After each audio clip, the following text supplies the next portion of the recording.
What's up, everybody? Welcome to another episode of Metalheads Unite. What's happening, everybody? Good to be here. Happy Friday to everybody. Happy Saturday to everyone who's currently experiencing Saturday. Yeah. Happy August to those people, I guess. Okay, that's true. Well, that's true. Yep. So they're already in another month. Yeah, we're finishing up July, and thank God, because once we get to the news of the week, you guys will understand why. Jesus Christ. Oh yeah, it's been rough, man. It's like we had to break, and then they're just trying to catch up. Yeah. I was looking at the numbers before the show, and if you guys joined us for the show last week, we talked about, we shared 10 deaths last week. Yeah. And I was looking at the numbers a little while ago, and for the year, at the end of June, we were at 23. And not to spoil anything, but we're in the last day of July, and we're up to 43. So we damn near doubled our death toll in a month. Yeah. So that sucks, but we'll, more on that here in just a little bit. But I'm guessing you got the one from today too, right? I did. Okay. I just didn't know if you said that. I figured you probably did. But. Sure did. Yeah, because after I told you I had 7, I was like, well, fuck, now it's Yeah, I just seen. I'm like, shit, dude, it's fucking crazy. Yeah, so July's been a crazy month for people passing away, man. It's been awful. It has, yeah. It's and a buddy of mine that I work with lost his mom yesterday, so that really sucks. Oh my god, dude, it's crazy. Yeah, I know. I feel so bad for him. Oh man, so I guess we will try to get cranking in this thing. Yeah. Since I know there's a lot to talk about in the news stories, so there is, and because like you already mentioned, one death that happened just today, but man, I mean, just a couple hours ago we had a pretty big news story. Break. So yeah, pretty wild. So yeah, we'll get to that here in just a minute. So you may have to help me with this because shit, I forgot to go on Facebook and look at and fill in the birthdays. So I'm probably going to miss some. Just heads up. Okay. I don't. If I do, then I'll try to like filter back through or something at some point. But I wonder if I can look it up. Let's see if I can follow along here because I'm already on Facebook on here. So let me go to the group page and maybe I can get it to follow along here. Let's see. Let's see what we got here. Yeah, there's a group page. Okay, cool. I probably need to take. So just a heads up, everybody. We are no longer affiliated with the person that was handling our radio station hub anymore. I don't know what Truly is going to do because she's the one that kind of like put all that together, and I think she's trying to work out something on her own so she doesn't have to go through anybody anymore. So once that happens, then we'll get back on track with the radio station. But yeah, there was man, it was almost like Dan all over again, dude. I swear to God, fucking crazy. Yeah. Yeah, I saw where you emailed him, and you're like, "What the fuck, man?" So, like, I already paid for this shit, dude, and you're going to send me a thing saying that our domain's fucking like suspended or something. Yeah, like I don't have access to it anymore. Hell, I've already paid the due. Like I've already paid for. So the domain comes up renewal every year, so I pay for it every year. It's not a lot, which is kind of that's what I think I'm more mad about that than anything because it's not a lot. You know what I mean? It's like $12 for a year to keep my domain. It's like cool, no problem. I'll keep it. Which we're not using it right now. I get that, but it's still mine. I'm paying for it. You know what I mean? So, I figured, hey, it's better to have it and be there and have it than to go wait till we have a website and then say, oh, we need a fucking domain. You Yeah. know, it's better to go ahead and have it on hand. So when we do get ready to do the, because we are going to do it at some point. I just Hmm. haven't found the right person or the right build for it yet. Right. So Yeah. because that was one of the things with this guy. He had a build and he was doing the security part for some of the podcasts and stuff. And, two of the other people pulled out before I did. Um, so it's pretty shitty, honestly. I mean, I don't know what's going on. Like I get we all go through our own shit and stuff, but it's still you got to be professional if you're running shit. That's just my opinion. Especially like that. I mean, we're not professionals by no means. We never claim to be. No. So it's And we like we're kind of prove it on a weekly basis. right. So, uh, I We mean, do I'd be have hitting my we have reputations to uphold. yeah, right. Yeah, I was like, I will be like handed in my producer card every week if that was the case. So, yeah, here, just take the damn thing. I mean, Yeah. Yeah. let me see how far back I'm at. It's July 27th. I'm going back to the 25th here. Then I can kind of scroll as I go, and then maybe I'll catch everybody. So Yeah. I've seen Hidden Intent doing some stuff, man. It's pretty cool. Mm-hmm. I'm ready. I'm ready for some new Hidden Intent stuff. I am too. Yeah. Which I mean, what they They've put out? been they've been busy Yeah. Didn't they just put out something last year or year before? I can't remember. last year. Okay. I Yeah, thought it last was. year. Yeah, Terraform came out last year, and they're actually going to be playing some shows. Mortal Sin is going out to Australia, and they're going to be opening up for Mortal Sin for a few shows out that way. So Oh, nice. that's cool for them. Hell yeah. Alright, let's see here. There's some anniversary deaths that they were doing. Let's see. I gotta do that one because I missed that one. Got that one. I'm in the 26th, so I'm getting close. Okay. And uh, I don't know if you listened to it today or not, but our friends in Valkyrie's Fire, their second single came out today I off did of was their a what was it called again? Cascade. Cascade. Yeah, I did. I Yep. did. Actually, I listened to it at 12 o'clock Yep. this morning. So Yeah. Yeah. I So was I trying to go listened. to sleep. I was trying to go to sleep, and then I seen like the notifications. I said, "Oh shit!" So I had to Yeah. listen to it. Yeah. So I listened to that. I personally like the. I I personally enjoyed like the that. first. I personally like the first one better, but I do. It's still good. Yeah. Oh, it's very good. Adding Salem Man, it really to has gave them a play the different sound. keyboards. It really has added another ingredient and a nice dynamic for them. Absolutely, It really I has. feel like that. And I don't know if you listened to Zentrix's new I single that haven't came out yet. today. Jesus, oh man, I know so you're a big good. fan of. I Oh, know you're a big fan so of good. theirs. Oh, so good. Can't wait till their new album comes out. Okay, so I think I'm good now. Let me see here. And did you have you? Oh man, have you had a chance to listen to the new Avenged Sevenfold yet? No, I listened to. I seen the video and I started listening to the video, the static video, and then I was like 2 minutes in. I said, "No, fuck this. Yeah. Yep.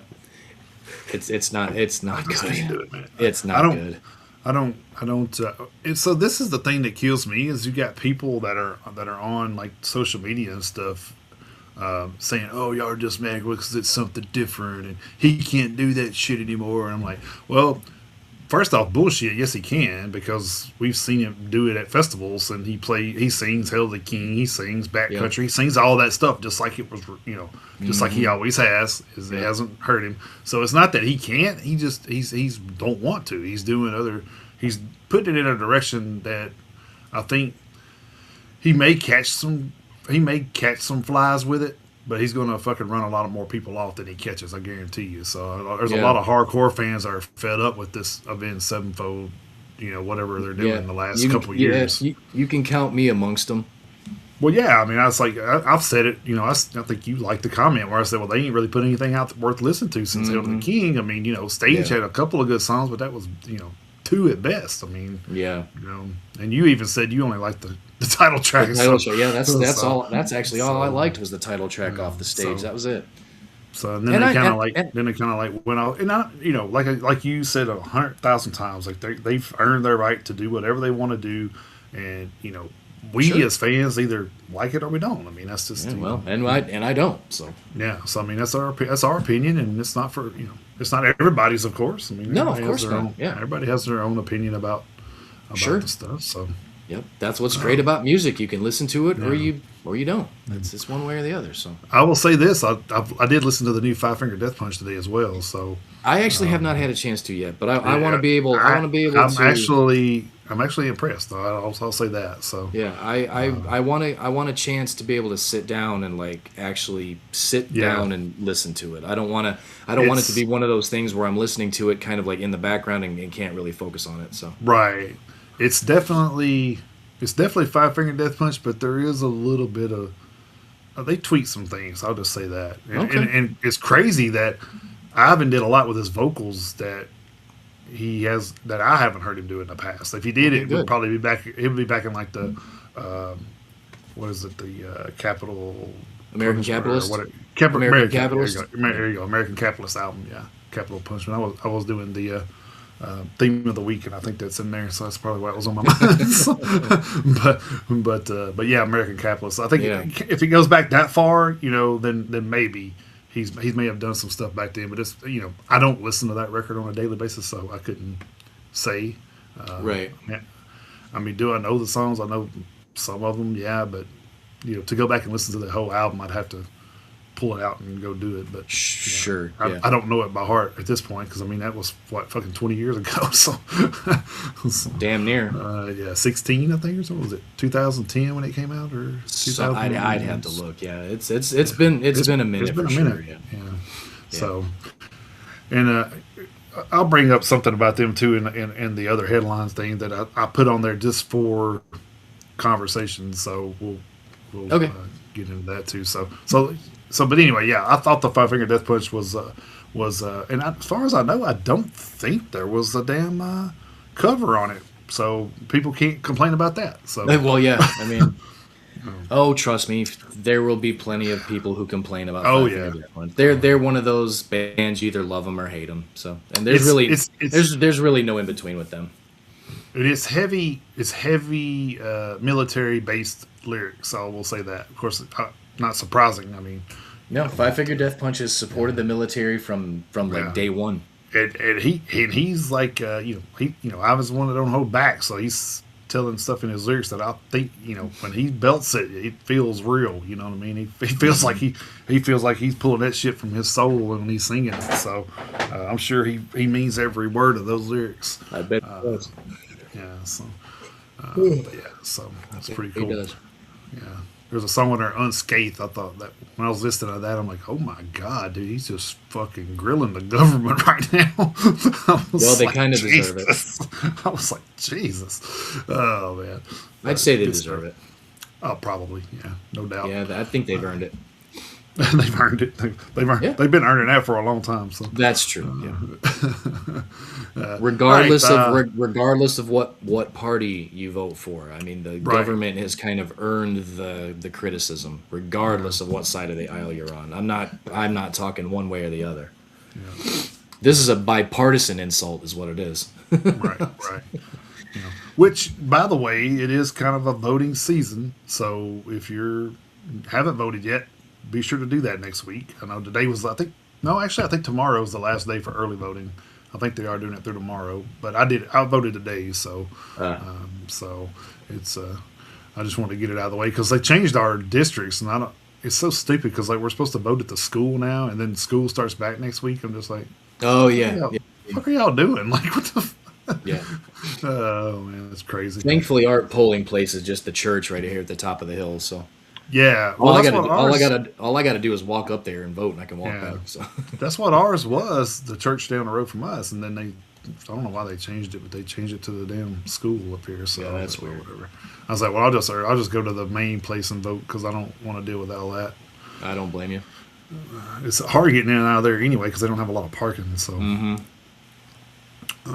Anyway, let's kick out some birthdays here. I got the Facebook page pulled up as well, so hopefully, you know what, I'm gonna pull this down here for a minute. Hopefully, I can read it since I did that, because it was up here and big on my 32-inch screen, and it was real big. Now it's Yep. on my laptop and it's real little again. So hopefully, I can see it.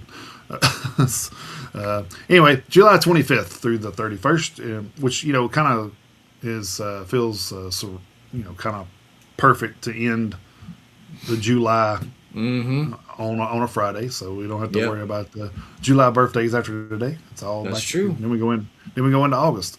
Yep. So anyway, get into that. July 25th, we had a Manny Charlton, guitarist for Nazareth, Mark Clark, bassist for Coliseum, Tempest, and Uriah Heep. Trevor Paris, guitarist for Obituary. Danny Filth, lyricist and vocalist for Cradle of Filth, of course. July 26th, we had Roger Taylor, drummer for Queen, Gary Sharon, vocalist for Extreme, Andy Timmons, guitarist for Danger Danger, Taylor Momsen, vocalist for The Pretty Reckless, and we had Craig Lum, I guess he's the guitarist for Heathen. Yep. Then let's see who else.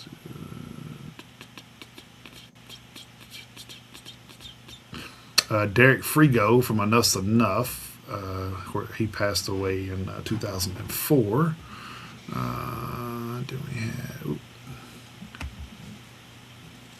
Thank God, thank goodness for Keep Metal. I know, man.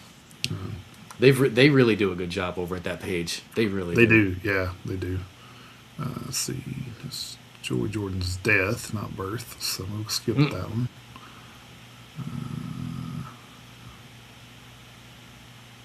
What's this one?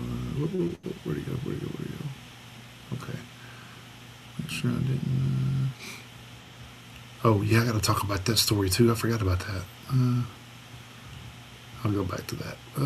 Minutes, Rex. That's the 27th. Okay. So then we go to July 27th. We had Rex Brown, bassist for Pantera. Abe Cunningham, drummer for Deftones.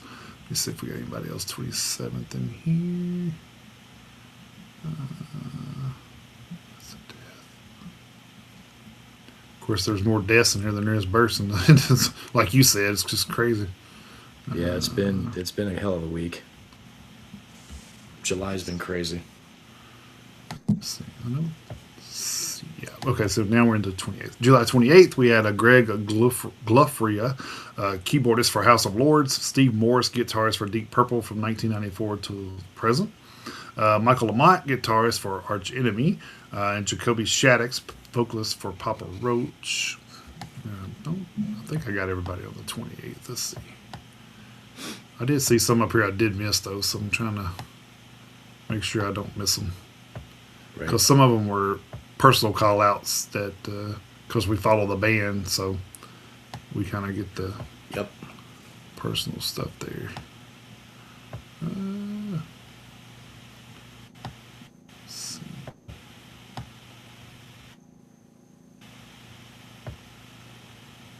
That was yesterday, so that would have been the 30th. Okay, so I think we're good. We're all the way up to the 30th. So July 29th, we had John Sykes, guitarist and songwriter for Whitesnake from 84 to 87, then Lizzie from 82 and 83, and then again from 96 to 2009, and then of course he was with Blue Murder, and unfortunately he passed away in 2024. We had Pavo Lotjanen. I don't know, I probably killed that name, but he's a cellist from Apocalyptica. We had Geddy Lee, vocalist and bassist for Rush. Woody Weatherman, guitarist for Corrosion of Conformity. Ben Collar, drummer for Converge, Killer Be Killed, and Mutoid Man. And then on July 30th, we had Ian Watkins, a singer-songwriter for Lost Prophets, and of course we all know his deal with prison, and he passed away in prison in 25. Rightfully so, because I mean, even though he wasn't in the metal thing, I think nobody condones what the fuck he did. So No. You shouldn't. no, absolutely fucking not. And then we had Vinnie Carrion from our good friends over at Ashes Rain. He That's right. had a birthday. I think it was the 30th or 29th. I can't remember which one it was, but I know it was right in there somewhere. No, I seen. Let's see. I seen one from the day that I did not have, so I'm trying to get to there. Let's see. There it is. Okay.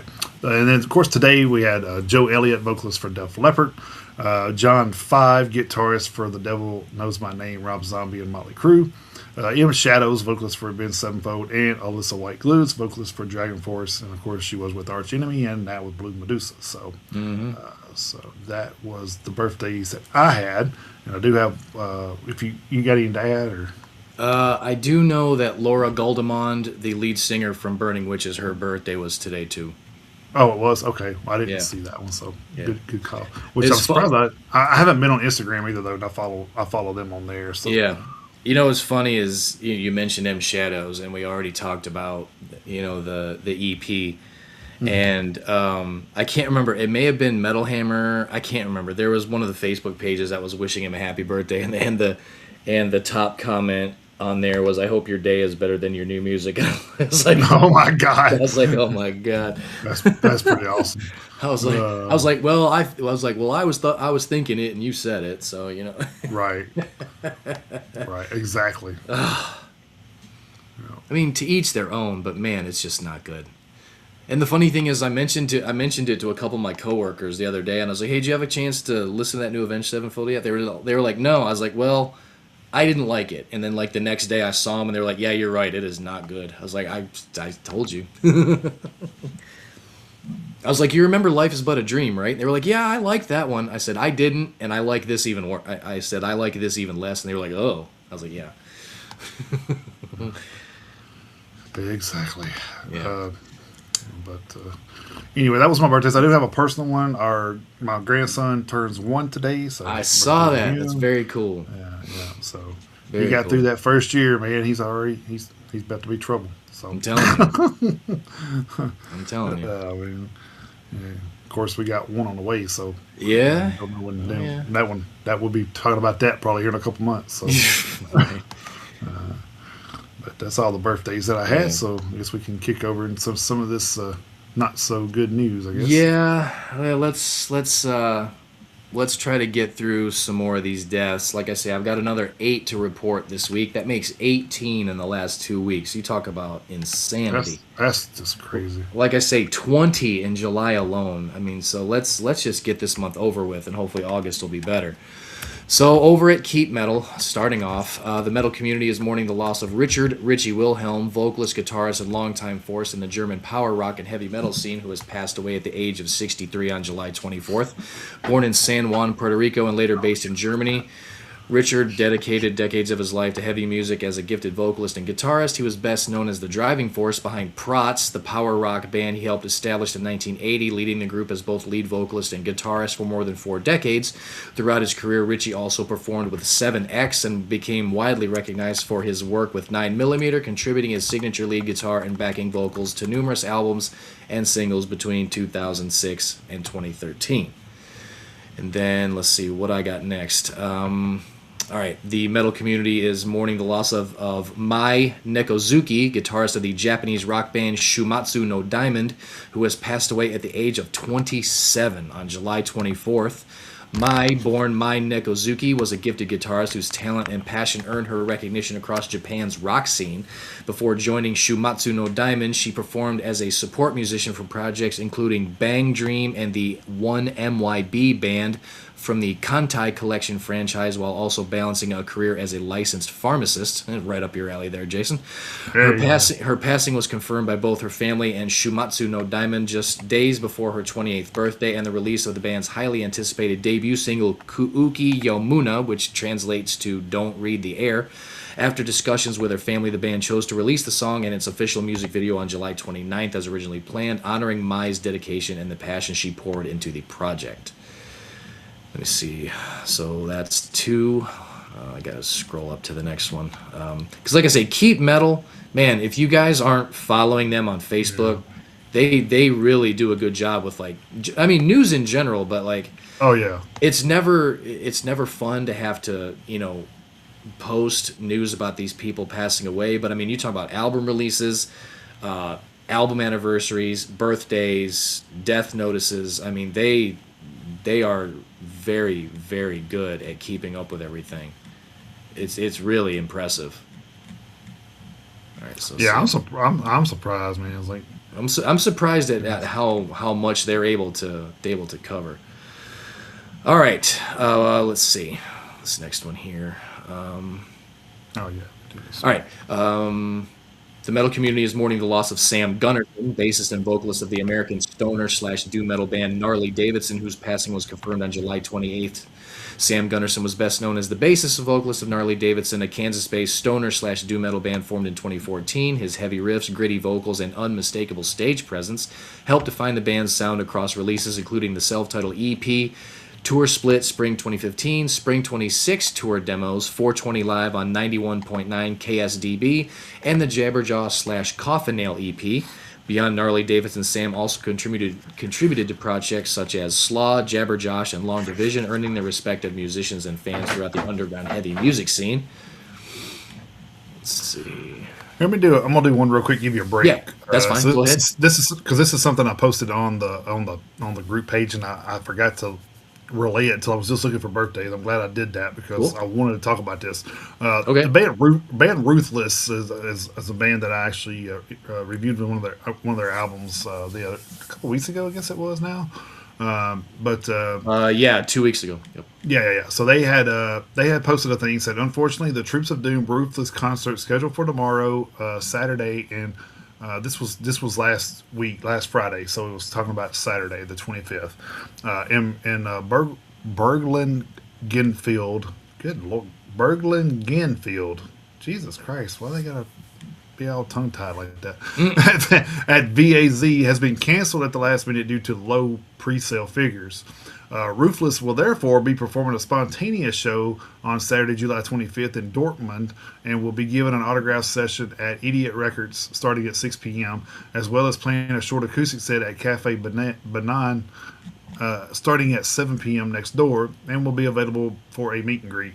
So please support the event. Ruthless will be bringing their new album, Curse of the Beast, on CD and LP, and will be offering their merchandise. Sign the album, take photos with the guys in House of Fun. So this is what how you take care of the fans right here, man. Like if they cancel something, and like for them to put that on that fast too is fucking amazing. I don't know if the Yeah. record label did that or if they like I don't know who did that. The record label did post it, so I'm guessing maybe they had a lot to do with that.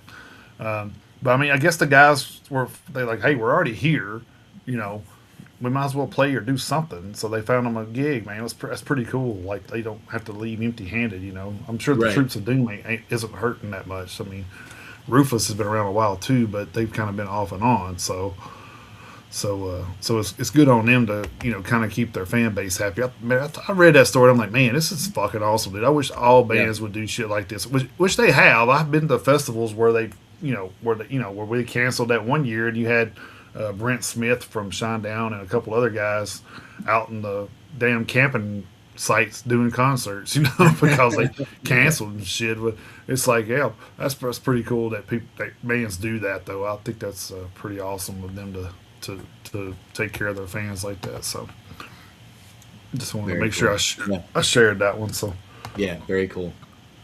Very cool. All right, get back to a couple of these here. The metal community is mourning the loss of Marcin Novak, Polish bassist, sound engineer, and longtime live audio professional who has passed away after a short illness. He was 45. July 26th, Marcin Novak built a respected career in the Polish metal scene as a bassist, performing with bands including Dimension, Mysteria, Thy Worshipper, and Zero Sun. His recordings range from early underground demos to full-length albums, earning him recognition for his musicianship and dedication to extreme metal. Beyond the stage, Marcin was also a talented sound engineer and FOH audio specialist. After many years working at Fibbers, he continued his career as a freelance engineer before joining the team at EQ, where he spent his final year. Let's see the next one. The metal community is mourning the loss of Ken Elkington, the former vocalist of the American thrash metal band Defiance, who has passed away at the age of 66 on July 26th. Ken Elkington was the voice behind a pivotal era of Defiance, joining the band in 1988 and performing on the influential demos Hypothermia and Demolition, recordings that caught the attention of Roadrunner Records and helped secure the band's first recording contract. He later appeared on Defiance's acclaimed 1989 debut album Product of Society, a release that remains a favorite among thrash metal fans worldwide. According to the band, Ken had been quietly battling cancer for several years before passing away peacefully after complications from an unrelated illness, surrounded by friends and loved ones.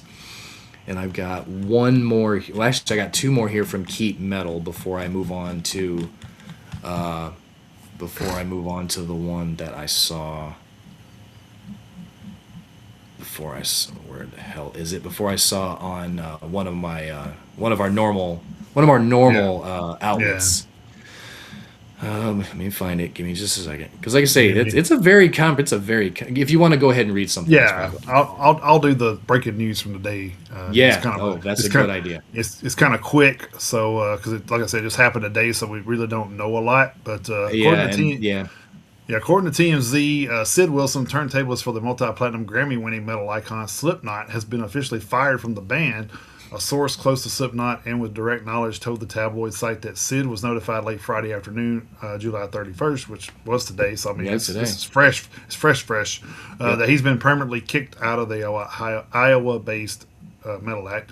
It's presently unclear what led to Wilson's dismissal from Slipknot. He had been a DJ for Slipknot since 1998.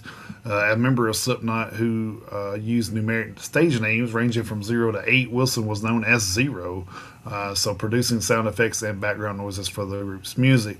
Since the 2000s, Wilson has also occasionally toured under the name DJ Starscream, which derives from the Transformers character of the same name.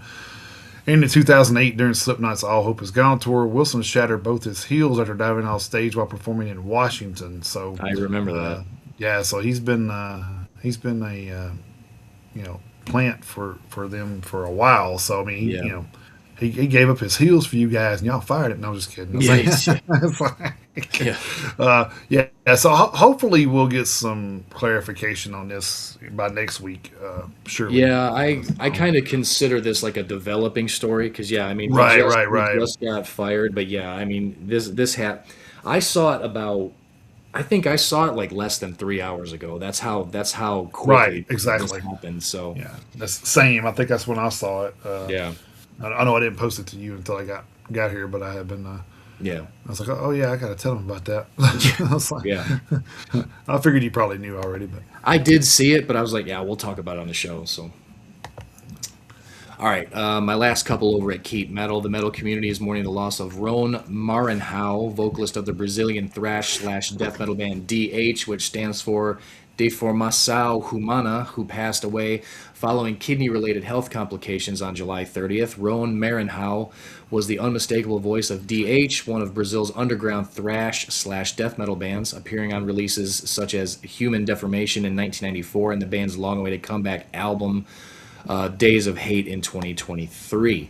And then my last one from over at Keep Metal. This one didn't happen today, but this is the latest one that was released over at Keep Metal. The metal community is mourning the loss of Danny Lemon Squeeze Lamelli, former guitarist and drummer of the American deathcore band Alicia, who has passed away at the age of 35 on July 28th. Golly, man. I know. Danny Lamelli was an important part of Alicia's history, contributing as guitarist during the band's early years of 2006 to 07, before later returning as drummer during the group's reunion periods from 2013 to 15 and again in 2025-26. As a member of one of California's influential underground deathcore bands, Denny helped shape Alicia's intense sound and remained connected to the band throughout multiple eras of its career. His sudden passing has left fans and fellow musicians in shock. And as of right now, no cause of death has been released. So that's everything I have over at Face Metal. And let me just read this last one here so we can kind of move past this unpleasantness here. Over at theprp.com, former Ruiner drummer Anthony T.J. Catalfo has passed away following a battle with stage 4 colon cancer. Catalfo had begun undergoing chemo for his battle against the disease back in December of 2024. Sadly, he passed away yesterday, July 29th. Of course, this story came out yesterday. His former bandmates and Ruiner paid tribute to him as follows. Quote, Anthony T.J. Catalfo played drums for Ruiner for what was supposed to be the final 2 years of the band in 2009 and 10. He became the annoying little brother in the van pretty much immediately, not because he was mean-spirited or an asshole. It was mostly because he wasn't. He didn't share the same jaded and pessimistic outlook that the rest of us had at the time. He saw the world through a lens most of us had forgotten. To him, everything still held so much beauty that we took for granted. TJ lost his battle with cancer today. He will be remembered as a genuinely good and kind-natured person. He leaves behind a wife and 3 daughters that truly love one another. This was too soon for this young man. Rest in power, TJ. And he was 40. So, I mean, not only did we lose quite a few people this week, I mean, you had 27, people, 30, 27, 35, 40, and 45. Amongst the people who unfortunately we lost this week. So that is that is the end of basically the obituary section for this week. So. Right. All right. Well, this isn't obituary news, but it's still kind of a sad news. Over from Blabbermouth, Cinderella frontman Tom Kiefer has canceled the last 3 shows of his 2026 solo tour after completely losing his singing voice due to a severe vocal muscle strain injury. Affected dates are a July 30th stop at the Keswick Theater in Glenside, Pennsylvania, on August 1st festival appearance at Beaver Dam at Houston, Texas. Uh-oh.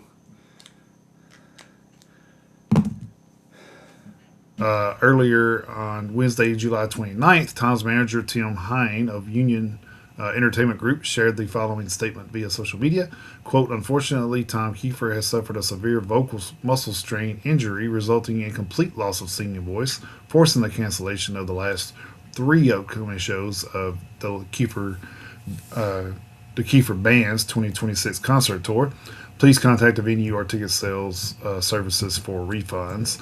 Quote, canceling any show is the last thing Tom ever wants to see happen. He loves performing for you and makes every effort to ensure his voice is the best it can be for every show, end quote. Tom has transitioned his talents over the past decade and a half to a solo career, recording and touring with the Kiefer Band.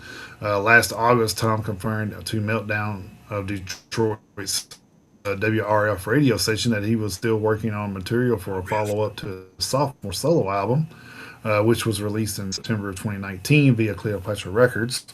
Tom's Kiefer Band is rounded out by Savannah Kiefer, Tony Higbee, Billy Mercer, Tanya Davis, Jared Pope, and Corey Myers. Kiefer was the voice of Cinderella on all of the band's albums, including the first 2, 1986's Night Song and 1988's Long Cold Winter. Cinderella recorded 2 more LPs before Kiefer suffered vocal paresis. Grunge happened and the band lost its record deal. Although Cinderella hasn't released a new studio album since 1994, still climbing. The band started playing sporadic shows again in 2010, but has been largely inactive for the last few years while Kiefer focused on his solo career. So, longevity, is very rare in that business. I think, especially with you reporting deaths from the 20s and 30s. That's kind of gives you an idea of how quickly it can be over. But you got a guy here that's probably in his 60s and and is still out there performing, still doing his thing, and then just lose your voice, man. It's like crazy. And that's your money maker, and you lose it. I mean, it's kind of. That's kind of a sad situation. Hopefully they can figure it out and get him better, and where he can go back out and finish, at least try to make it right with the people that had to cancel shows. But well, I mean, we'll see how that goes. I mean, the good thing is he'll probably do like the best he can to, like once he recovers and everything, like the next tour he goes on, he'll probably have like those 3 cities be the first 3 cities he hits on the next go around. So. Probably, yeah. That way he knows he'll be good for at least that far. I know like Houston must be really like upset because I mean he done canceled once, then had to do it again. So Yeah, that's unfortunate. yeah. So All right. you got anything else or Yeah, I've got a couple more. okay, okay, Yeah, okay, cool. my next one here is also over at the PRP, and I posted this one. I posted this one in the Facebook group. But if you guys don't aren't a member of the Facebook group, one, come on over. We'll get you hooked up. And Why two, aren't you? Yeah, why aren't you? yeah. So and two, this one just neat. I'm not a robot. What are you fucking doing? No, I'm not a robot. What the hell are we doing here? All right. What the fuck? Oh, it's asking you if you're not a robot. Yeah. Oh my god. Hold on. I gotta What pull they gonna this do when back everything's up. a robot? I know, right? Yeah, when everything's AI, are we gonna still have to click that button? Everything. Yeah. Everything. Yeah. Yeah. I know. Come on, you piece of shit. Go. What's happening here? All right. Well, I'm gonna read my other story then, because I've Okay. got another one pulled up, and this one's short, but I like this one because this was one that I saw earlier today, and this was kind of cool how this came together. Canadian power metal band The Scepter staged a concert recently at an Ottawa, Ontario hospital for 27-year-old metalhead Tim Barry and more. Barry, who faces significant medical challenges, had dreamed of being able to experience a heavy metal concert but has been medically unable to do so. Per CTV, this led hospital staff at Bruyere Health in Ottawa, Ontario, to reach out and put together this concert, bringing the show directly to Barry. Local venue Dominion Tavern assisted in getting the show together, booking the Scepter for the show, which was staged for free in a boardroom at the health facility. Staff at the hospital dressed Barry up for the occasion, painting his nails and donning him in a requisite metal shirt. Several other patients at the facility with health challenges also witnessed the set. The Scepter's guitarist Josh Collins described the set as an emotional moment, remarking, quote, "We were happy to have our sunglasses on." Bruyere Health Clinical Chaplain Roisin Lawson was quoted as saying, "I had nurses coming up to me after and hugging me and tearing up and saying, 'I'm so glad Tim got to have this,'" end quote. So, like I say, that's a Awesome. very kind of short story, but it's I think it's awesome that they came together to do that for him. Yeah. And if you go over to the PRP, there are a couple of pictures inset in the story, and one of them shows Tim. He's completely bedridden. He's bedridden, and he's hooked up to all his machines and everything. But there he is, right there, in front and center, listening to a little bit of heavy metal. They brought the show to him, and I think that is That's awesome. fucking That they cool. Yeah, so cool that they did that for him. that's Okay, awesome. here we go. All right. Now, my last one, which is the one I was going to read just a second ago, like I say, the one that I posted, from hygienic discomfort to physical harm, a mosh pit at any Marsh metal pit. show can come with a degree of danger. Is However, New is Zealand, that a yeah, marsh stand pit. marsh pit? However, New Zealand alter, yeah, I didn't hear no bell. However, New Zealand That's great. Oh, I'm sorry. I thought this was America. However, New Zealand alternative metal band Devilskin's July 25th set at the Union Hall in Dunedin, New Zealand, presented a thankfully rare hazard for those in attendance: someone defecating in the pit.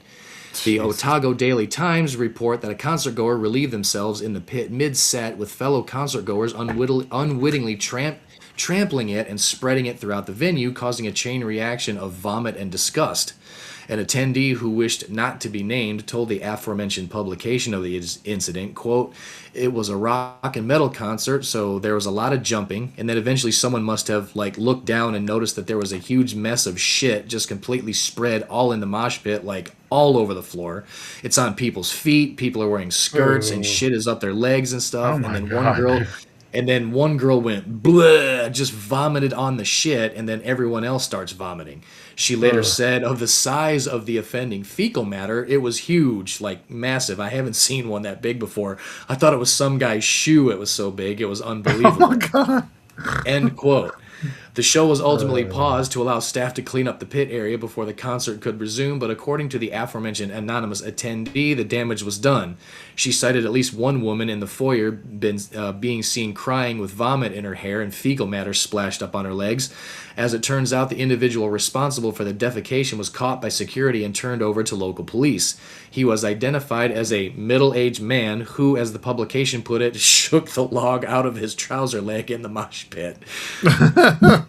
God, Devil Skin aren't the only band to suffer such a fate, as melodic hardcore stars Turnstile also experienced a similar situation back in 2021. As seen in the below footage, not all of Devil Skin's set was entirely derailed by the incident. Jesus. So yeah, gross. That's crazy. I can laugh about it because I wasn't there. So Exactly. Yeah. so Right. that was So, that was everything that I had. so my last one over from Blabbermouth. So this is kind of something we talked about last week, but I guess Okay. this is something from Des Fafara. He's actually clarifying some stuff Oh here. yeah, yeah. So Devil Driver and Cold Chamber frontman Des Fafara has clarified that he does not have a brain tumor and has not been diagnosed with brain cancer, as been erroneously reported by some social media outlets. Dez recently appeared on the Garza podcast where he revealed that doctors found a tumor in his head almost 2 years ago and that it has to grow before it can be removed. Fafara added that the tumor, which is non cancerous, is located just above his jawline near his salivary gland, and that it has been shrinking on its own to the surprise of his physicians. So after some of the music sites mistakenly reported that Fafara's tumor was located in his brain, Dez took to his Instagram to clarify, and he wrote on the 29th, he said, "Read carefully because press has got it all wrong. A few days ago, I let everyone know that for the last 2 years, I have been dealing with an issue. I do not have a brain tumor. I do not have brain cancer as reported, and this is the problem with the internet. I have a tumor cancer on my saliva gland, not on my brain. Now that we've got that out of the way, let's discuss. 2 years ago on a Saturday afternoon, prior to preparing for a tour, I had an episode of vertigo. I passed out and then I woke. I was spinning and ended up in an ambulance and straight to the ER. After a myriad of tests and a very long day and night, they put me in a MRI machine. They discovered the tumor.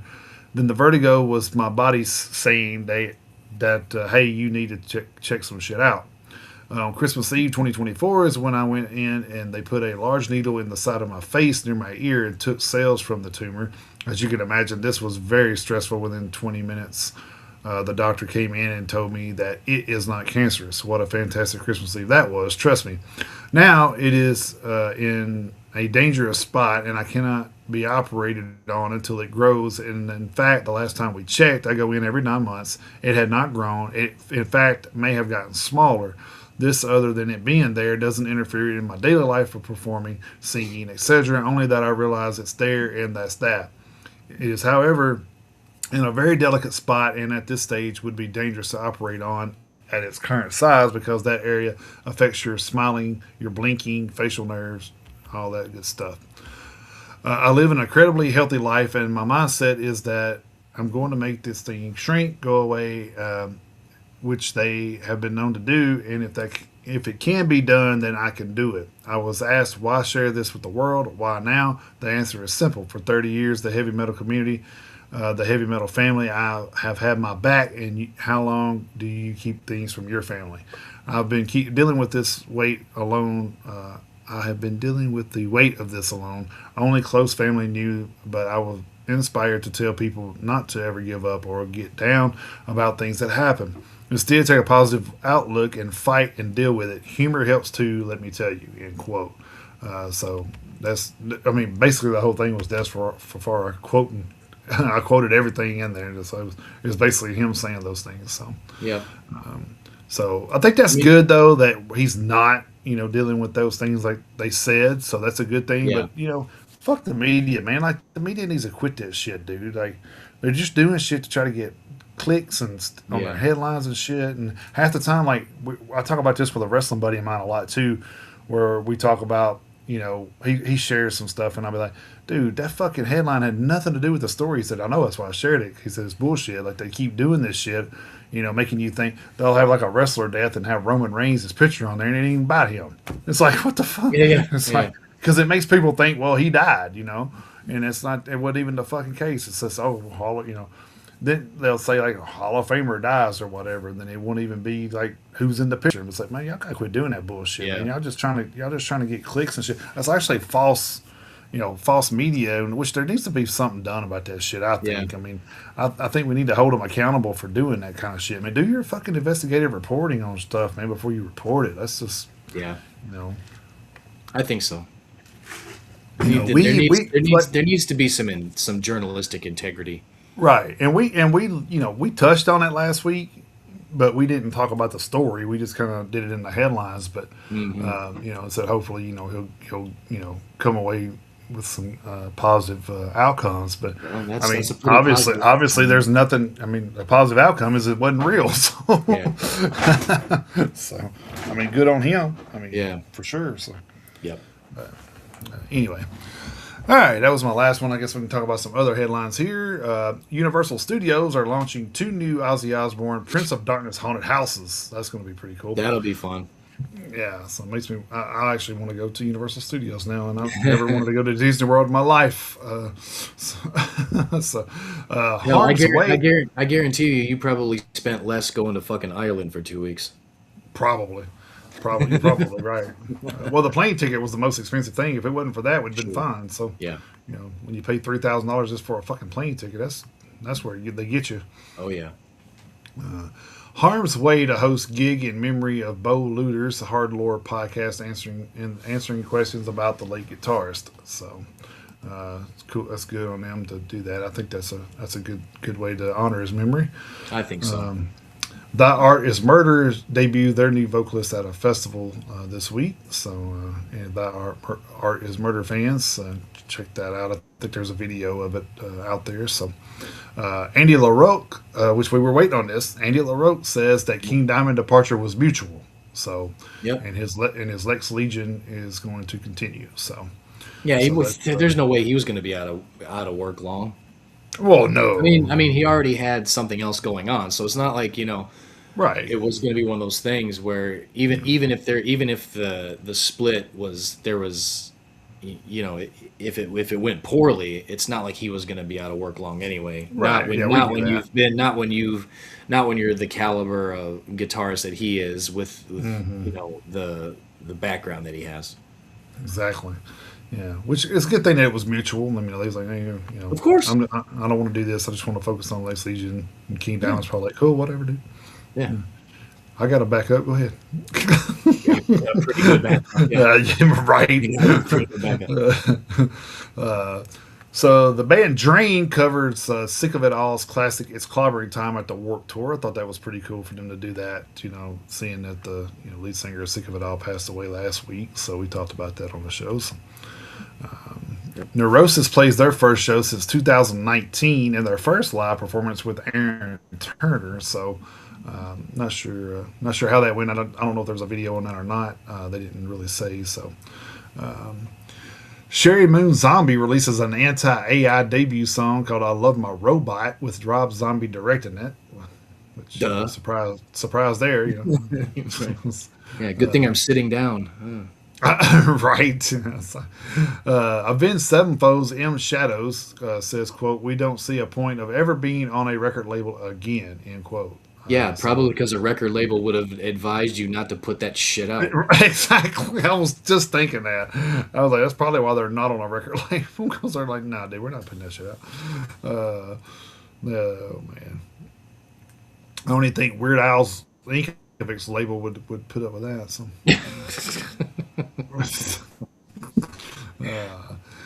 Blackie Lawless says Wasp has been working on new music for about 3 years now. So, I mean, that would actually be cool if they're kind Oh, of dang. come out with a new album and then kind of call it quits. Because I mean, that dude's Yeah. he hadn't been doing well either. And I mean, I'd hate to say like people want to die doing what they love, but I mean, come on, man, you got to see it coming at some point. Yeah. Yeah. You can say those things in your 20s because you're 20. When you're 70 and say it, it's like, I mean, that could be any day now, dude. Yeah.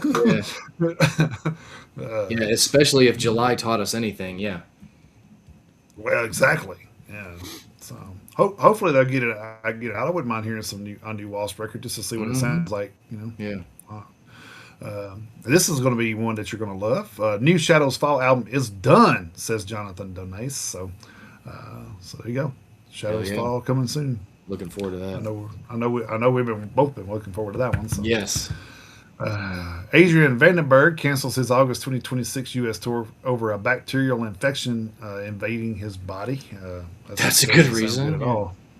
It's a Yeah, good that doesn't reason to sound good. cancel a Hopefully, tour. Yeah. Don't be patient zero for anything. So oh shit, yeah. Hopefully he'll bounce back from that. I always thought Vandenberg was up there with the top guitarists myself, but that may sure. just be my personal opinion. But I think he's definitely top 10. So The case could be made. Sure.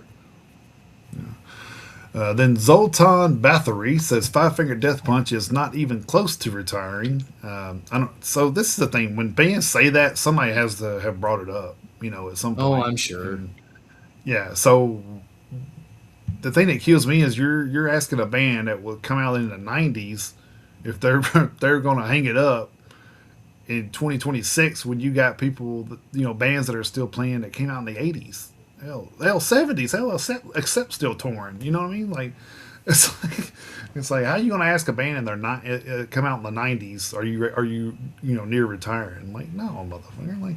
Yeah. Like hell, I don't even think Ivan's as old as I am yet. So I mean. So I think most of those guys are still in their 40s. So I mean, they got plenty of lifespan left. So Yeah. hopefully, you know. And Ivan and Chris Kale have both been sober for a while now too. So Oh yeah, I'm sure they both feel great.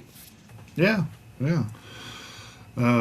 Former Wasp guitarist Chris Holmes is battling prostate cancer. I know that I was was posted I was posted wondering on the if I was wondering if we were going to get to that one. Yeah. yeah. So hopefully he can get that eliminated and get back to living life. I know Yeah. it's anytime we think about cancer, it's a 50-50 thing, man. It's like, Hmm. you founding Sabotage bassist Keith Collins is suffering from dementia, so that's pretty sad. So That sucks. that's another fucking disease that I can't stand, dude. Like Yeah. we do all these things for diabetes research and other stuff, and cancer research is a big thing. Don't get me wrong, but you know Oh, I for still sure. I still I still think a lot of it can be cured by straightening our food supply out. But what the fuck do I know? But that is all of the other headlines that I had, All so right. we can Yep. head into. I didn't do anything for the hitting the road, so I figure you. That's okay. I, That's fine. I didn't see a lot either, so No, this was a little bit of a I'm not gonna say slower week, but I guess technically it is. I've only got a little over 2 pages, and that's only because I have a couple of like little snippets that I added in there just to save me some typing. gotcha. For the hit in the road for the 25th through the 31st, we have System of a Down and Faith No More heading to Australia and New Zealand starting January 22nd of 2027 in Sydney, Australia at the Accor Stadium, And that's finishing. that's Faith No More's kind of comeback too, right? Yep, yeah, it Yeah. is. Finishing February 7th, 2027 in Wellington, New Zealand at HNRY Stadium. Sorry, I Crap. timed that a little bit wrong. Oh, that's okay. Come on, no problem. All good. Yeah. Like I say, we're not professionals here. Like I say, we're just kind of winging it. Then Kralis is going to Europe and to the UK. No word yet on any openers. Starting October 8th in Helsinki, Finland at Kuudes Linja. Finishing November 7th in Manchester, England at the Damnation Fest. Then King Gizzard and the Lizard Wizard are going to Australia on October 10th in Thirroul, Australia at Anita's Theatre, finishing Xiao Xiao. October 14th in Sydney, Australia at the Hordern Pavilion featuring Xiao Xiao. And then in Sydney, Australia, the very same night at Liberty Hall for a late show and what they're calling a rave set. I have no idea what that Oh means. God. And then October 17th and Oh wait. 18th, Go huh? ahead. And No, go ahead. then on October 17th and 18th, they'll be in Melbourne at the Croxton Block Party. So I guess I it's like a always I always liked their name. I don't even know none of their music, but I always Yeah, liked I their don't name. I either. thought their name was hilarious. Yeah, I don't know either, to be honest with you. Then Signs of the Swarm and the Last 10 Seconds of Life, who will be on the back half of this run, are going out starting October 13th in Indianapolis, Indiana at Black Circle, finishing November 21st in Pittsburgh, Pennsylvania at Preserving Underground. Then King 810 and Guerrilla Warfare are going out starting September 17th in Louisville, Kentucky at Louder Than Life, finishing October 3rd in Lakewood, Ohio at the Mercy Lounge. Agnostic Front, Baton, Amore, and Restraining Order have an October U.S. tour set up. Just a quick week-long kind of jog. Starting October 10th in Pittsburgh, Pennsylvania at the Craft House, finishing October 16th in Cheshire, Connecticut at Counterweight Brewing. Sleep Theory and Rivals are going to Australia in February of next year, starting February 7th in Perth at the Magnet House, finishing February 14th in Brisbane at Princess Theatre. Then Story of the Year, Silverstein, Stand Atlantic, and Football Head are going out on the second leg of the Camp Screamo Tour, starting November 16th in Seattle, Washington at Showbox Sodo, finishing December 13th in Boston, Massachusetts at Citizens House of Blues, Boston. Spy and Combust are going to Europe this fall, starting November 13th in Munich, Germany at Cafe Cult, finishing November 28th in Krakow, Poland at Zaszchanik. Cancer Bats. Here's a tour. Here's a tour that we have never tour destination, I should say, that we have never covered once in the 6 years we've been doing this show. Cancer Bats Okay. and Ethereal Tomb have announced some Yukon dates. The What? Yukon, the UConn? Yukon, the Yukon territories in the very, very tip top of Wow. Canada.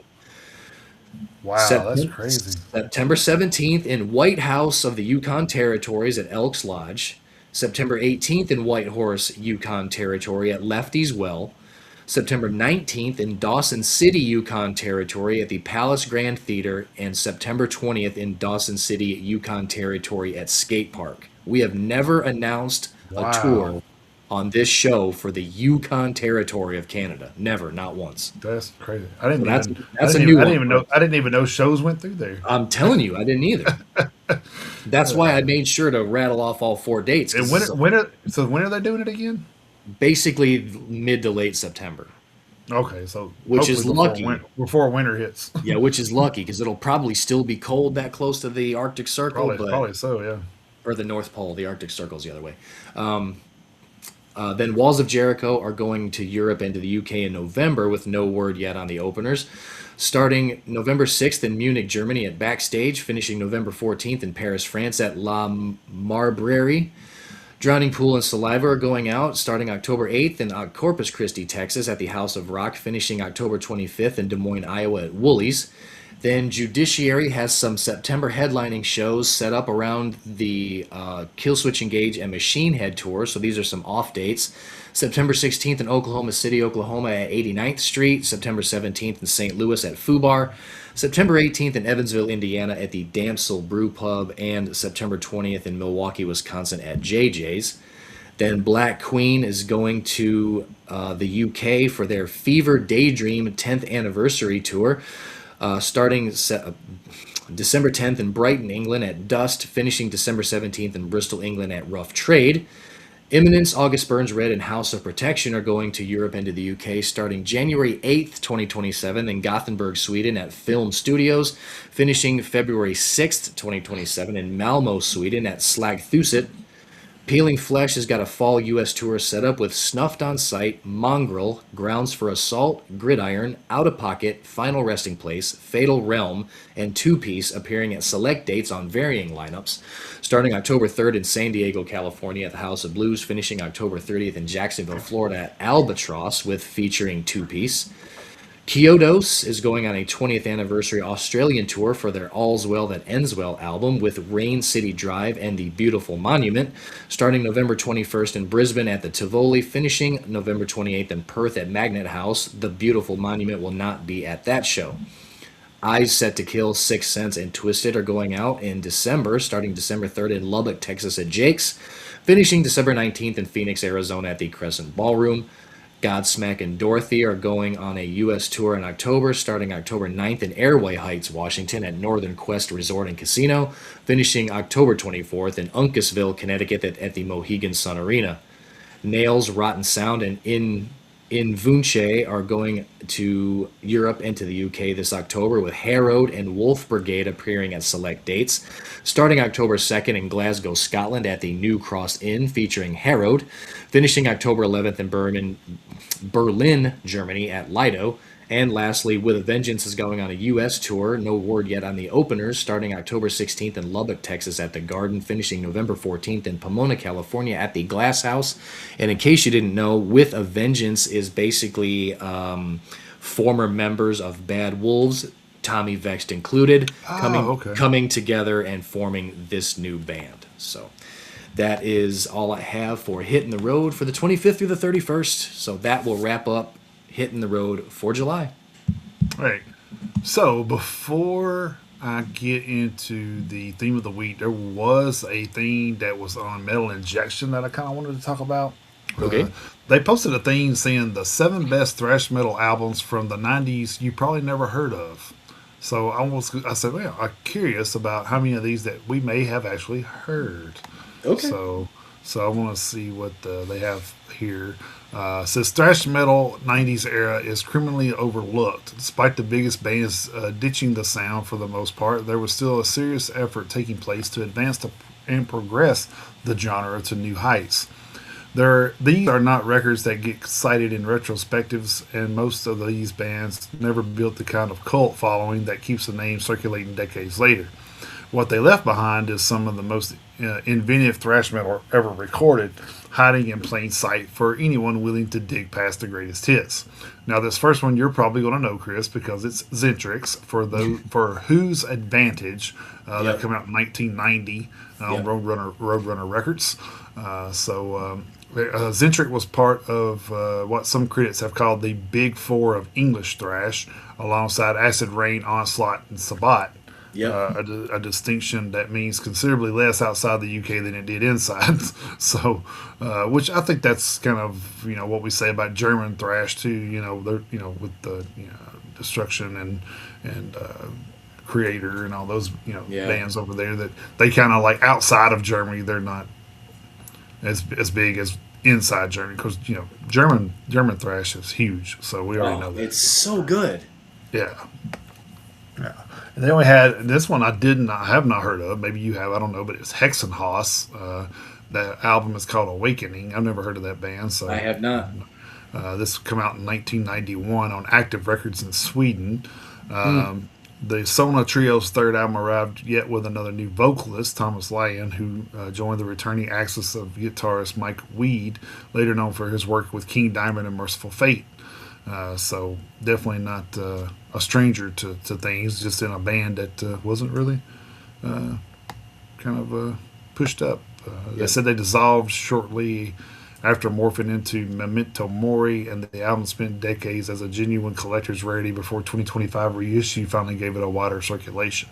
Uh, so, Ah, gotcha. so it was kind of unknown until I guess the reissue came around. So, Oh. Shit. yes, Before I forget, this should have been. Yeah, I didn't remember it, but you just mentioned something being a collector's item. I saw something earlier, and Unto the Locust, Machine Head's album, is going to be coming up on its 15th anniversary, and they're going to be doing a special edition reissue that's going to be limited to 1,500 copies worldwide. oh god, man, you Yeah. gotta tell me that. You gotta tell me that, right?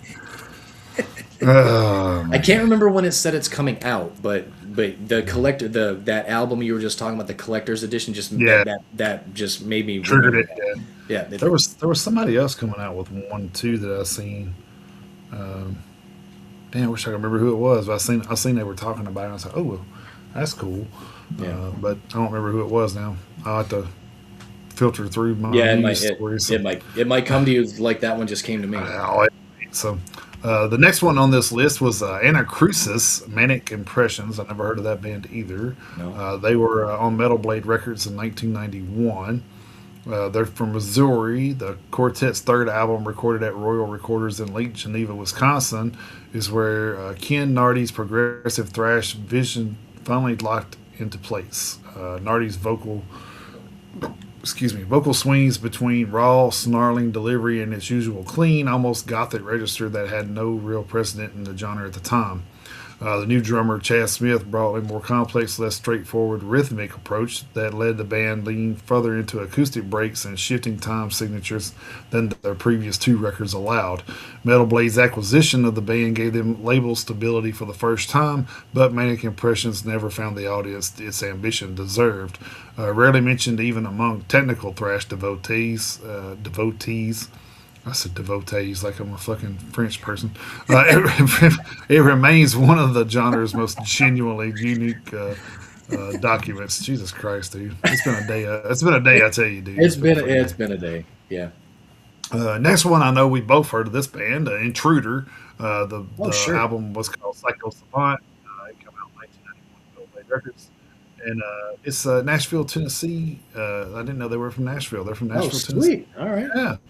Made their third and final album a genuine departure from the earlier speed metal adjacent thrash, stretching most songs past 6 minutes and slowing the tempos considerably. Produced by Bill Mittora and the same engineer behind Slayer's early records, Psycho Savant was the only Intruder album not produced by longtime collaborator Tom Harding, and the shift is approach split the small audience the band had built.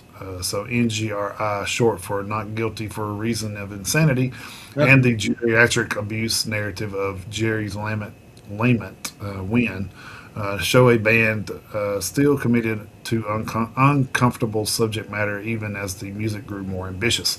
Intruder broke up within a year of its release, and reviews argue this release was buried by timing more than quality. Man, I That didn't know that was sucks. from Nashville, man. That's Yeah, pretty that cool. sucks. Well, you know what's cool about this list is it gives us shit to listen to. It does, yeah, it That's does. awesome. I like it. I'll definitely go back and listen to it. So, Sure. Absolutely. next one on the list, which I've heard of this band too, Defiance. Oh yeah. The album was Beyond Recognition. It came out in 1992 on Roadrunner Records. Yeah. Oakland's We just Defiant. yeah Yeah, we just talked about Defiance because yep, their lead singer just passed away. right. Yep. Oakland's Defiance nearly didn't finish this record at all. Vocalist Steve Esquivel's worsening condition, worsening addiction issues derailed the sessions badly enough that the band briefly replaced him with former Militia singer Matt Ulrichson before an unsatisfied Defiance fired him and waited for a clean Esquivel to return. The delayed pushed the album was released to 1992, well past the point where Bay Area thrash still had commercial momentum.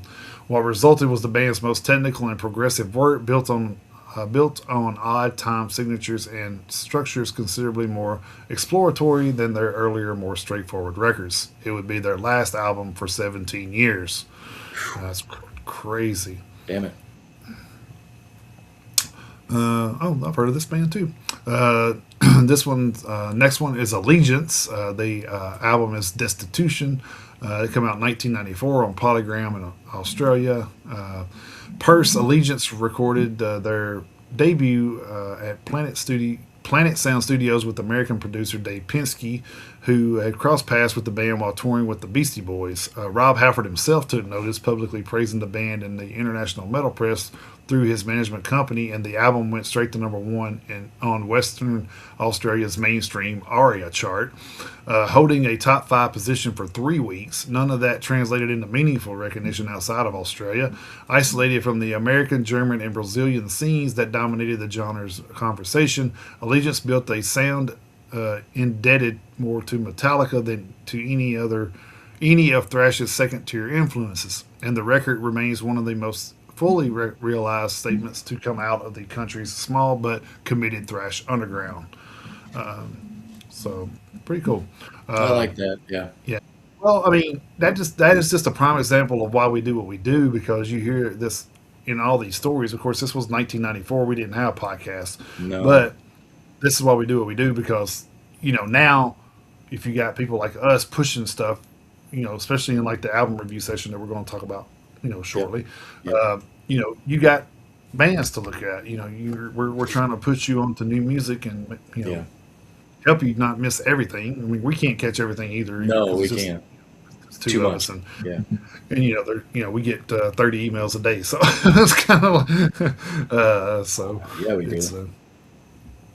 next one band was Whiplash, which I remember those guys Yeah, too. yeah. The album Thrashback, it came out in 1998 from Massacre Records.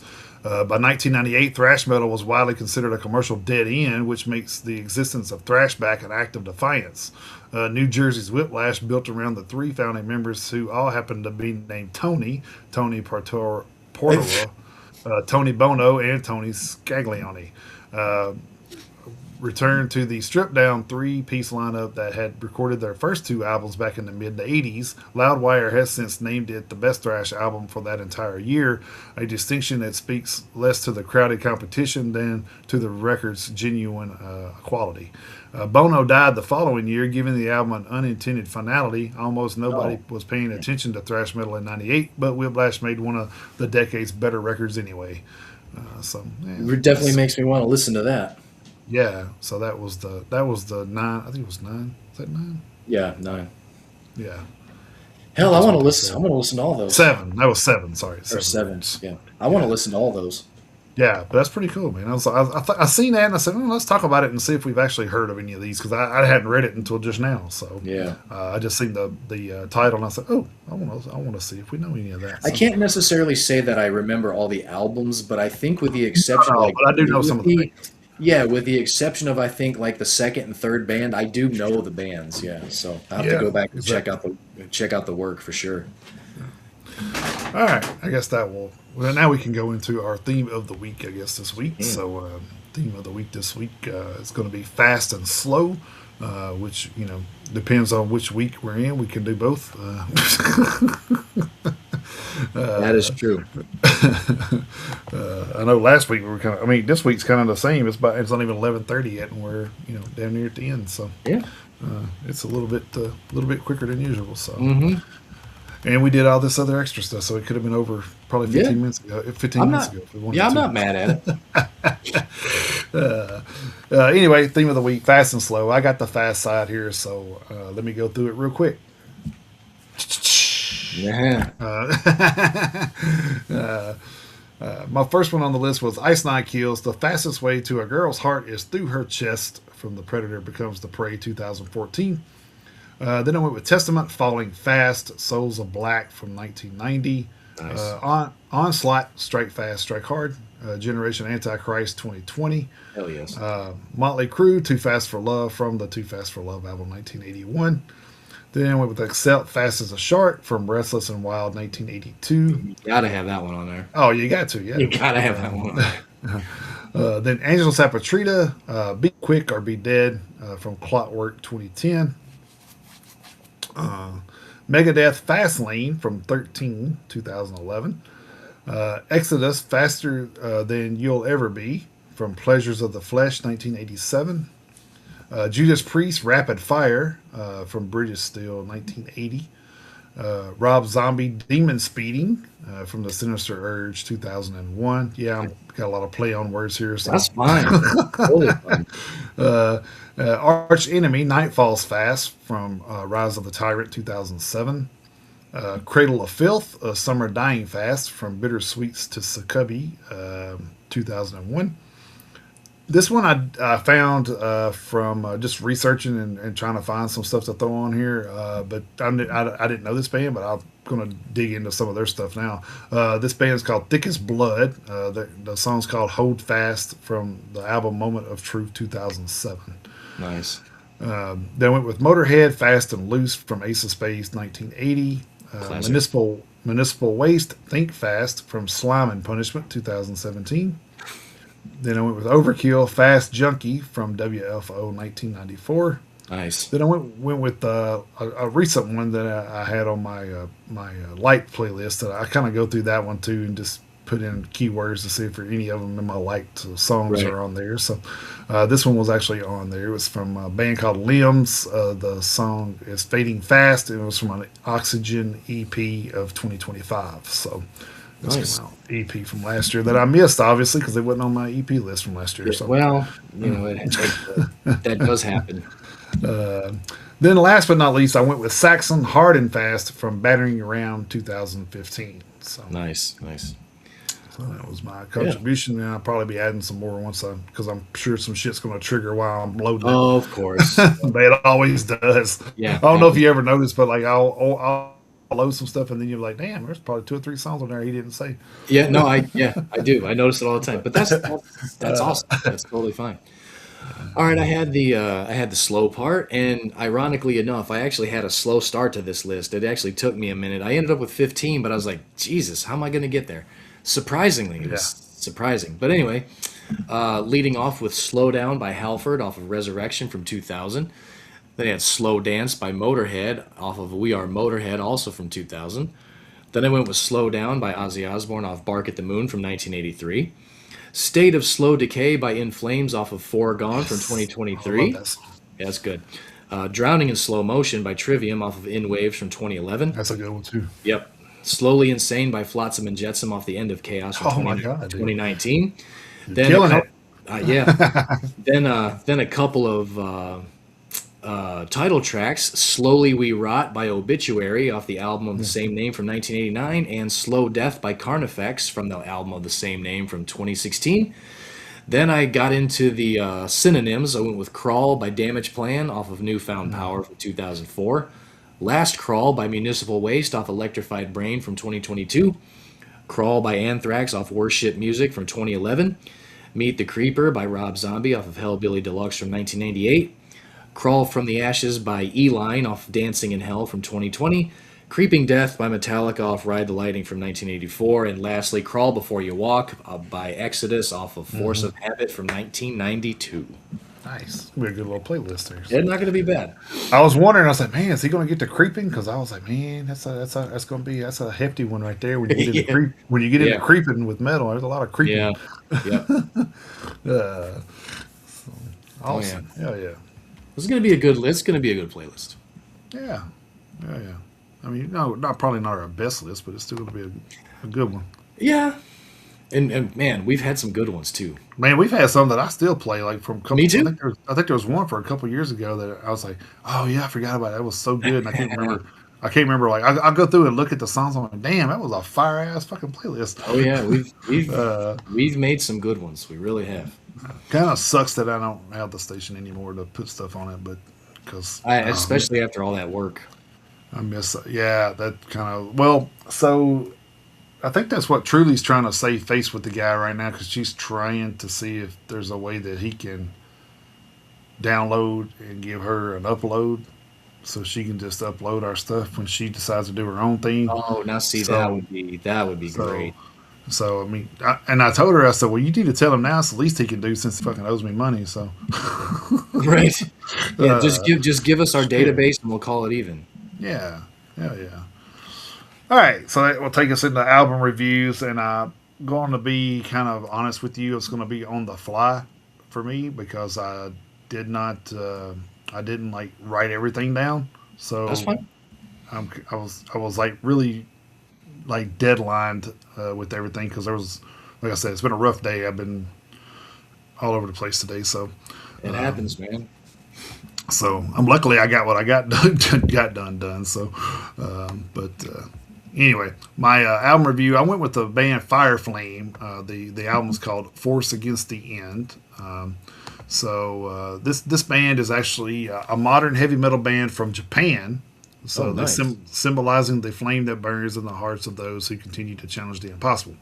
They were formed in September of 2022. The band features this is interesting because they don't have any of their real names. Okay. So the band features Fire Ray on guitars, Fire J on guitars, Mister Big Fire on vocals, and Connie Flames on bass, and Show G Flame on drums. so I'm sensing a theme. there is. There's a little bit of a theme there. They establish a unique style that inherits the dramatic spirit of traditional heavy metal while perfectly fusing it with the explosive aggression of modern metalcore. That actually probably is pretty accurate, I would say, because I was actually wondering if anybody was going to mention metalcore because I heard a lot of it. While also launched their own event called, guess what? New Wave of Japan Heavy Metal. Oh, there So we go. so there you go. In collaboration with Kitsune, Kitsunevi, dedicated to energizing and revitalizing the Japan metal community. So everybody's jumping on this bandwagon, and I absolutely fucking love it, dude. We talked with Lassie. Lassie from Never Fade about the new wave of Finnish heavy metal. So why not new wave of Japan heavy metal? Yeah, So, why the hell not? yeah. So I mean, I actually like this because we don't hear a lot of metal bands from Japan. It's outside of baby metal, nobody promotes anything like that over here. Yeah, no So shit. And I and I don't even like baby metal. So I'm not a fan. No. yeah, yeah. Just then they actually have their own. They actually have their own licensed character too, called the Fire Flame Monster. So they already have that going for them. So it's pretty wild. It's not Godzilla, is it? No, it's Okay, not. that's okay. All right. There's Gojira. Oh man.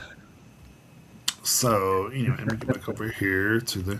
So this one is pretty interesting. So I'm trying to see if they have.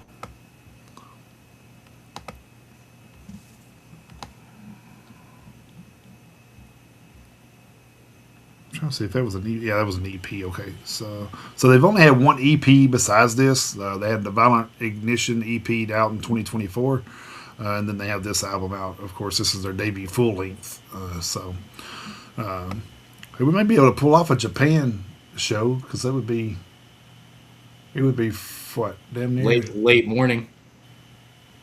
it Yeah, would it'd be like 11 o'clock in the morning over there. man, we might be able to pull that off. I'll have to check that out. Yeah. It would be our first Japanese guest. Yeah, hell yeah. This one actually had 15 songs on it. Whoa. So yeah, an hour and 5 minutes, I think it said. Let's see. Shit, 75 or 65 minutes. Damn, that's a Let's see. Yep, 15 songs, an hour and 5 minutes. Yep. Yep. So it did have an intro, and this is what's cool about their intro. It was like a 49 minute or 49 second little intro there, and it actually led into the second song. So it was, it was there for a reason. It was pretty cool. With 15 songs, I don't know if you needed it, but it's you definitely had plenty to spare there. It's got 3 bonus tracks on it though, so it had like 12 original songs and then 3 bonus tracks. So I'm not sure if maybe those were redone tracks or something that just didn't make the that maybe they had it wrote for the EP and decided to just do an EP and cut those out. I don't know, but maybe I could find out more about that. But anyway. This is their debut record. So vocally, I would say, I had to go back and see which fire it was. But anyway, the vocals there were definitely, man. It was kind of odd at first when I first started hearing it, and then like they kind of kept the same pattern, I guess, like the same kind of pattern going, not the same sound, but it was a kind of the same similar pattern in separate songs throughout the album. And I kind of caught on. I was like, well, it's not so bad once you hear it, more than once, I guess. So, but at first I was a little like, man, this is kind of weird. But then, like I said, once they got it going, I was like, okay, I kind of get it now. It's cool. So it started getting a little better. So, like I said, once I listened to this again, I may decide to even change my rating. I don't know, but we'll see. But but anyway, vocals were perfectly done. I think, like I said, he had a kind of has some traditional stuff like Iron Maiden type feel to it with. And then he kind of went into some metalcore type stuff with, and it actually was more. I don't know. It was. I'm trying to. He had a vocal style that reminded me. I'm trying to think of who it kind of reminded me of. Maybe Creator, I guess, maybe a little bit. okay. I got you. So just kind of a raspy, deep, sound, but it wasn't really wasn't really death metally. It was kind of more just like I said, guttural, metalcore gutturals, I guess. So Okay.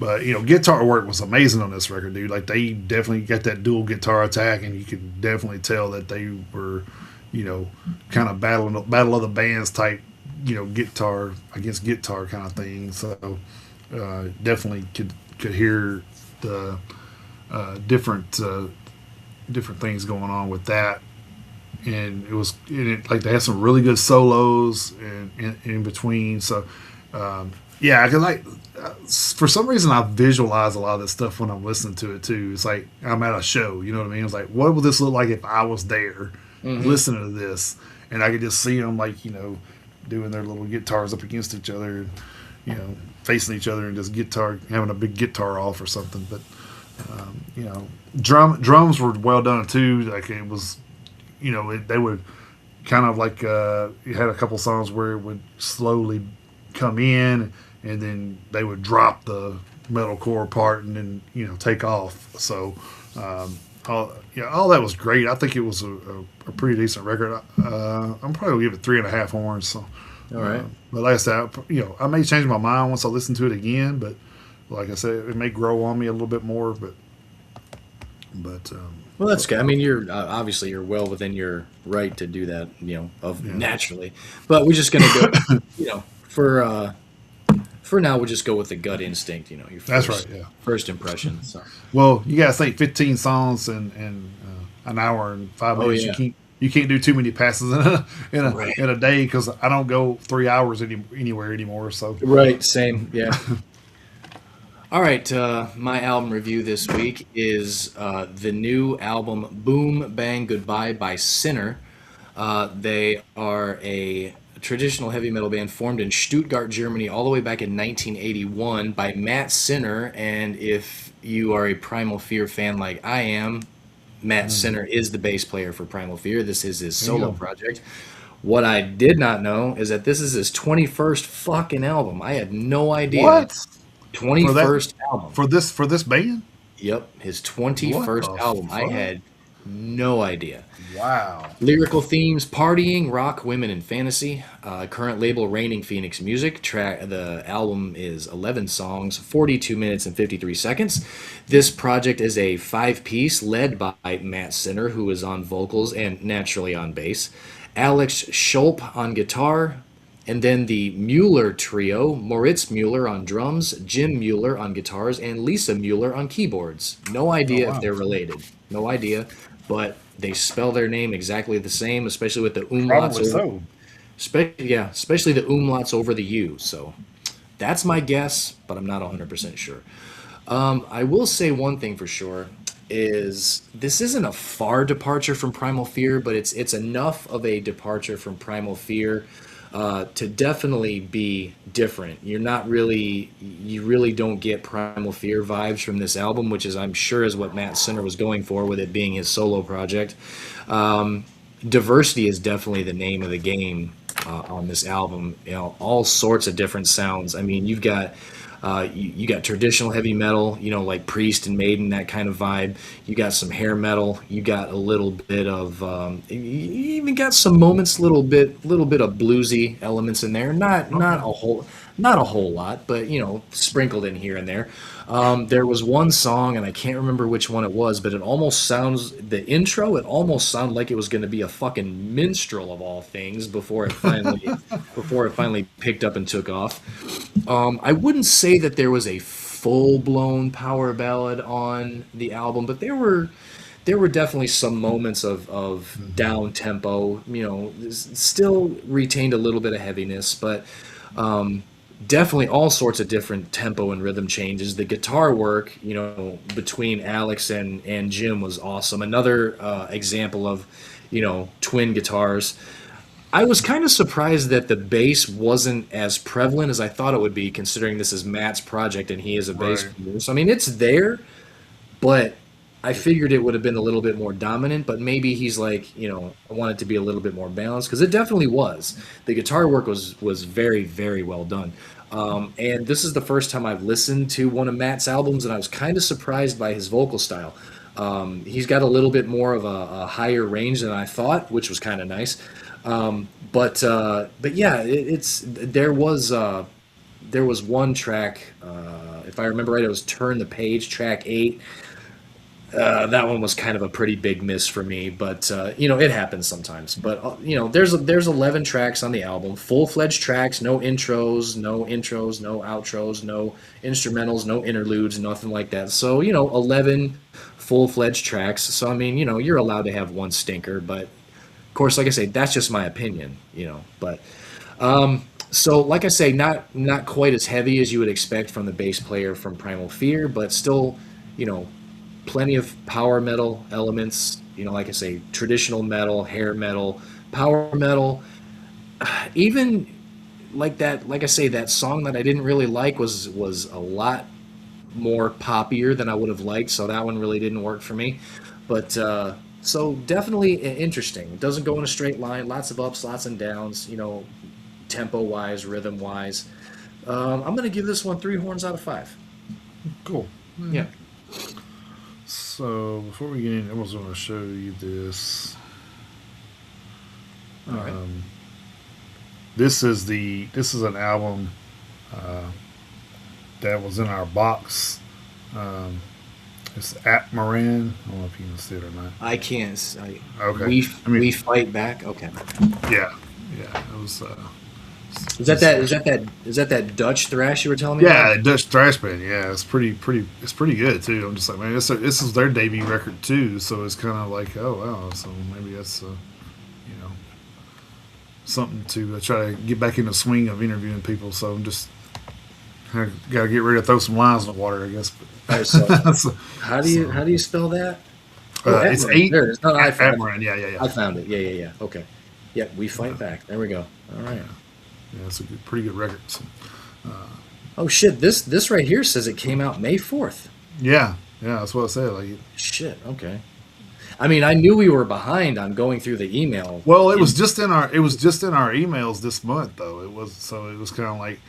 I Okay. guess it was kind of like it wasn't picking up traction, so they're just re-emailing people or something. Which I'm Okay. glad they did. I'm glad they did. Fair enough. Because, Yeah. So Yeah. it Fair was enough. All right. Cool. I'll check that out. something to catch on to. But Nice. I know we had a short list this week. What about next week? Yeah, next week's is. I mean, I wouldn't call it long. I wouldn't call it short either. But looking forward to the the first Friday in August, I should say, August 7th, from our friend over at HeavyMusicHQ.com, leading off with 10,000 Years with Esox Lucifer, Aphatic Threnody with Grace My Heart, Aspen Sanctum with To Withhold the Need to Conquer, Ceremony with Tell Me Your Dreams, Citizen with Halcyon Blues, Crumbling Ghost with Four, Dark Plague with Masquerade, D and Twihung with Worldwide Terror, Din of Celestial Birds with Takeoffs and Landings, Dishumane with Centurion's Demise, that's an EP, Dimna Latva with Viraj, Electric Callboy with Tanzide, Exola with Rocks, that's an EP, FAM with Pleasure of Torture, Flowers of Rust with Crude Exhibitions of the Soul, Grave Crawler with Nidus, Hanter Nose with Ahead and Naz, A Naz. I have no idea what I Okay. just said. No idea what I just said. I think you put a spell on something. I may have, yeah. So, then Hollywood Vampires with At Montreux Jazz Festival. If you don't know who that is, that's Alice Cooper, Johnny Depp, and fuck, Joe Perry. Yeah, Joe Perry. Yeah, Joe Perry. Horrifier with Revelations of Gore. Holder with Verbolgen. Initiate with Love and with Rage. That's an EP. The Iron Roses with Molotov Nights. Judy with Death of a Lady's Mutt. That's an EP. King Seeker with Parables. That's an EP. Labor of the Negative with The Triumph of Time and the Disillusioned. Mark Amaker with Overdrive. Mephistopheles with Live in Europe. Negative Frame with Break the Ice. Neptunian Maximalism with Naga Bhutan. New Sun with Hanged, that's Hanged Fate. I don't know, that's weird. It's Hanged apostrophe S, so it's the hang. Okay. It belongs to the hanged. I don't. Yeah. That's a very very strange, Haynes Fate. Okay. Hanged's Fate. I don't know. That's weird. Phantom Corporation / Cat Breath with Commando / Die by the Claw. That's obviously a split album. Prisoner with a self-titled album. Saprovore with Luminous Abditory Deflagration. The Sorrow of Being Immaculate with the Summertime Burial of Hope, Temple of Dread with Dread Spawn, Toto Mall with Graveyards of Joy. Then we have a few various artists compilations: Cathedral of Smoke, a tribute to Sleep, Death Metal tribute to Ozzy, and a tribute to Metallica. So those might be worth checking out.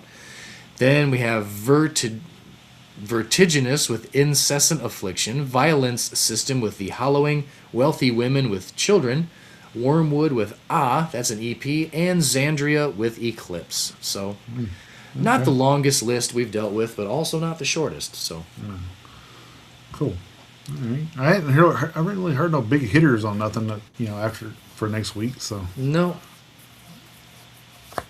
So everything's probably going to be kind of new to us, I guess. sure, most of it. I mean, I've heard of Xandria, but that's about Well, it. yeah, same. And I mean Hollywood Vampires, but I don't consider Well, them. yeah. I don't consider them a metal band. But Right. All right. Cool. yep, So, all right, man. Well, that will end that part of the show here. Wanted to say that I haven't put together a playlist for Spotify since I've been back from Ireland, and I apologize for that. I will. I still have all the weeks right here, so I'm gonna try to start. I'll try to compile at least a couple of playlists from the past 4 weeks or so that I missed, and at least have that there for you guys, because I definitely dropped the ball on that. I was like, man, I kept saying, I know I'm forgetting to do something this week, and I kept saying that, and then I printed it out again today, and I said, damn it, that's what I forgot to do. I forgot to include the Spotify Uh-oh. playlist. hang on, So, hang on, yeah. hang on, hang on. Yep. 3 minutes ago, posted over at the PRP. 3 minutes ago. In the wake of the shocking news of Sid Wilson reportedly being fired from Slipknot today, July 31st, the band's guitarist Jim Root has shared a suggestive statement on his Instagram story. While his words don't directly reference the situation, they certainly seem to apply to Wilson's alleged dismissal and the theories surrounding it that have been flooding comment sections since. Root stated the following tonight, quote, "Don't believe everything you read. Stop, think, take a breath, sit with it for a while, maybe, just maybe even wait until there's more information."